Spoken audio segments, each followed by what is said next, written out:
want to talk about this thing called diversity. And as it happens, I'm co-authoring a book chapter about this, and this is a great way for me to begin to think about that. So here's some things I've noticed. To begin with, a lot of time in higher education, what I've noticed is that we spend a lot of time defining diversity, hating diversity, praising diversity as a word, and the work associated with it. And we tend to see it as either negative or positive. On the positive side, we see people who have had barriers put in front of them and risen to great heights. And, maybe in spite of the fact that they represent some kind of diversity. On the other hand, we also see things as negative. So one of the ways that we see things as negative in higher education is that we often define diversity as being about demographics. So that's actually a good start to talk about demographics. When it becomes negative is when it's the primary thing that we do, or it's the only thing we do is talk about the demographics. In the worst case scenario, we then begin to talk about ugly things like, oh, I don't know, hires, admissions, and quotas. So one of the things I want to make clear is that, diversity is not reality.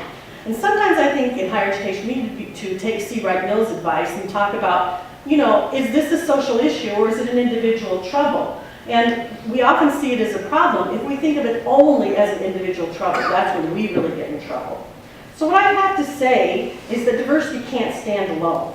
Instead, diversity has to be coupled with inclusion, because that will allow us to see it as a social issue. And it will help us to think about diversity differently.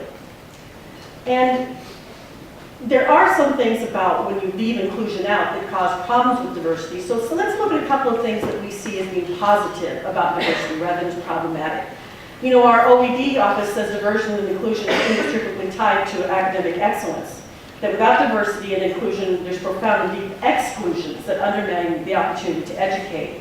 And that actually diversity and inclusion helps us to change how we think about things. And you know what? The nation relies on higher education to do things like prepare students for contemporary global workplaces, build strong communities, address pressing, complex problems of our day. And we have to figure out a way to do that. Now, there's bad news about the way that we approach these many issues. And the bad news is that without diversity and inclusion, we actually take a step backward.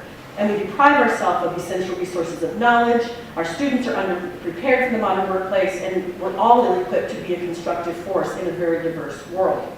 But there's also good news when it comes to the idea of diversity and inclusion if we actually take that step.